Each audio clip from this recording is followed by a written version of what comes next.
여러분 안녕하십시오. 이신건의 신앙 묵상입니다. 이번 한 주간은 예수 그리스도의 고난을 기억하고 묵상하는 순환 주간이죠.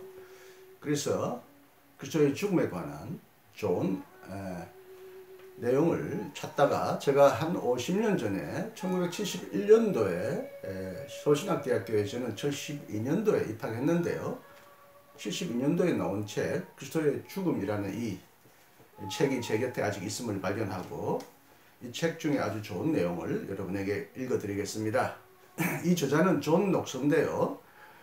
스코틀랜드 종교개혁자, 신학자인 그 존 녹서가 아니라 뉴욕 유니온 신학교 교수였던 존 녹서이십니다. 아마 같은 집안 사람이고 유럽 사람은 후손이 태어나면 조상의 이름을 그대로 물려주는 관행이 있는데 아마 그래서 그런지 스코틀랜드의 그 종교개혁자 존 녹서와 똑같은 이름을 가지고 있어요. 존 낙서라고도 하죠. 존 녹서가 지었고 최위가 번역한 그리스도의 죽음, 약 50년 전에 대한기독교서의 현대신서로 나온 이 책 제8장 십자가와 크리스천의 생활 방법, 그 중에 십자가와 인생을 긍정하는 사람들은 인생을 개조하고 구원해주는 능력인 십자가를 어떻게 받아들이느냐, 어떤 의미에서 십자가가 우리의 인생을 개조하고 구원해주는지 그 의미를 네 가지로 설명하고 있는 이 부분을 여러분에게 읽어드리겠습니다. 인간을 개조하고 구원하는 십자가를 받아들인다는 뜻이 무엇일까? 그것은 인간의 생명 속에는 법이 규정짓고 이성이 파악할 수 있는 것보다 훨씬 더 높고 깊은 차원이 따로 있다는 점과 또 선과 악에는 둘 다 우리가 현재의 생에서는 이해할 수 없는 훨씬 깊은 신비가 깃들여 있어서 우리의 지배력보다 더 센 힘을 가지고 있다는 것을 인정하게 된다는 뜻인 것이다. 갈보리 산상의 사형 사건은 우리에게 두 방향을 가리키고 있다.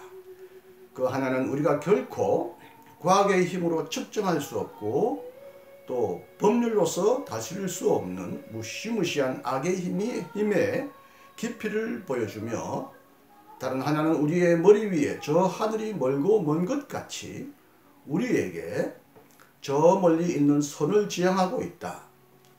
만일 악마의 힘이 정복될 수 있다면 그것은 오로지 하나님의 선하신 힘으로서만 가능한 것이다. 우리의 역사 안에 세워진 십자가는 선과 악의 힘이 맞부딪힌 접촉점이고 또 선악이 치열한 싸움을 한 최전선이었다. 그래서 십자가를 받아들인다는 것은 다만 그것을 이해했다는 것만을 의미하지 않고 오히려 그것과는 반대의 사실을 의미한다.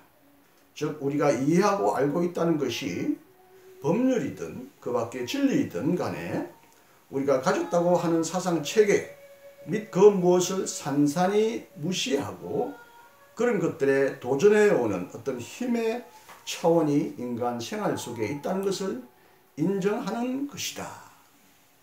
두 번째, 또한 인간을 개조하고 변화시키는 십자가를 받아들인다는 것은 하나님의 사랑이 다른 방법이 아닌 인생의 고난의 길을 통하여서만 나타날 수 있다는 것을 이성적인 따짐 없이 인정하게 되는 것을 의미하고, 또 이미 살펴보았지만 인간의 생활 정황 가운데 나타난 악의 힘이 무엇보다도 하나님의 실제를 부정하게 하는 결정적인 구실을 이룬과 동시에 또 하나님의 실제를 가장 뚜렷이 나타낼 수 있는 최상의 기도 된다는 것.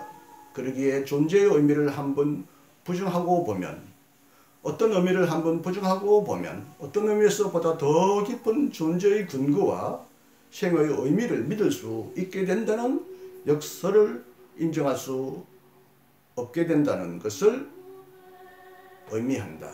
인정하지 않을 수 없게 된다는 것을 의미한다.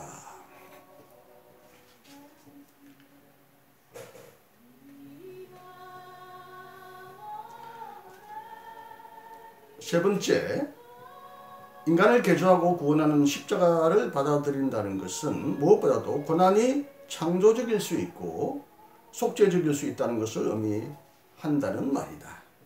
에베소서 저자는 에베소 교인들에게 예수가 원수된 것을 십자가로 소멸하시고 사로잡힌 자를 사로잡았다고 말한다.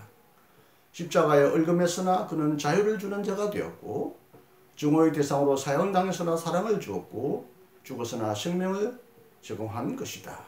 이것이 그리스도의 죽음에 대한 유일한 진리이며 그것이 사실로 이루어진 그의 길이었던 것이다. 우리의 이해 밖에서 그 길은 성취해야만 했고 또 성취되었던 것이다. 오직 죽임을 당한 자만이 마침내 죽음의 원수를 소멸할 수가 있었고 사로잡힌 자만이 마침내 사로잡을 수가 있으며 악의 고난을 받은 자만이 악을 홀로 정복할 수 있었다 함은 아마도 사실일 것이다. 우리는 제각기 십자가를 지라는 명령을 받았다. 이것은 복음서에 기록된 바 다만 나사렛 예수의 구두 명령만은 결코 아니고 오히려 십자가 자체의 명령인 것이다. 또 십자가를 진다는 것은 우리에게 속한 물건을 부정한다는 뜻이 아니고 오히려 우리 자신을 부인한다는 뜻이다. 자기 스스로를 부인함으로써 자기의 흥미를 중심으로 하지 아니하고 다른 중심을 중심으로 삼고 실제 생활을 해 나간다는 것이다. 그런데 누가는 날마다 혹은 매일 너의 십자가를 지라고 말하기 때문에 좀 위로가 된다. 사실 날마다 십자가를 진다는 것도 결코 쉬운 일이 아니다. 우리는 결코 언제나 우리의 십자가를 지고 있을 수는 없다. 하지만 넘어질 때까지 져야만 되고 혹시 실패한 것을 깨달았을 때에도 곧 그것을 다시 짊어지도록 해야 한다. 그 같은 충성심 위에만 우리의 삶의 전체의 의미가 의존되어 있는 것이다.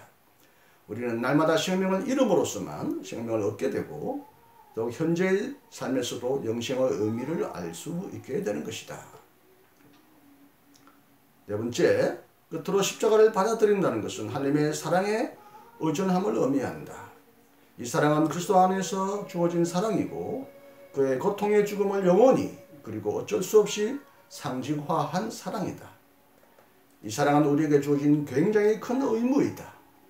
하나님이 우리에게 굉장히 큰 의무 이행을 요구해 오는 것은 그가 우리를 얼마나 사랑하고 계신지를 알게 하는 것이다. 또 우리의 사랑이 얼마나 부족한지를 아는 것은 이미 그가 우리에게 준 사랑이 얼마나 큰 것인가를 하는 것을 아는 데 있다. 정말 의에 줄이고 목마름은 이 사랑으로 채워지는 것이다. 하나님의 사랑에 반대되는 것이 곧 죄악이라는 것을 아는 자는 회개하고 이미 용서함을 입은 자이다. 말할 나위도 없이 우리는 의무와 하나님의 사랑의 차원을 충분히 모른다. 그러나 의무와 사랑은 서로 호응하고 상관되어 있으므로 우리가 둘 중에 하나만이라도 그것이 정말 무엇인지를 알게 되면 자연히 다른 하나도 알게 되는 것이다. 또한 이와 같은 하나님의 사랑은 강한 희망의 근거이다.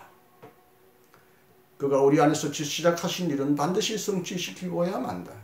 그가 우리를 사랑하셨으므로 우리의 유한한 생각의 범주를 벗어나서 끝까지 사랑하실 것이다. 또한 예수 안에서 주어진 하나님의 사랑을 받는 일은 그의 죽음에 참여할 뿐만 아니라 그의 부활에도 참여함을 의미한다. 십자가는 만사의 종국이 아니고 바로 모든 일의 중심이다. 감사합니다.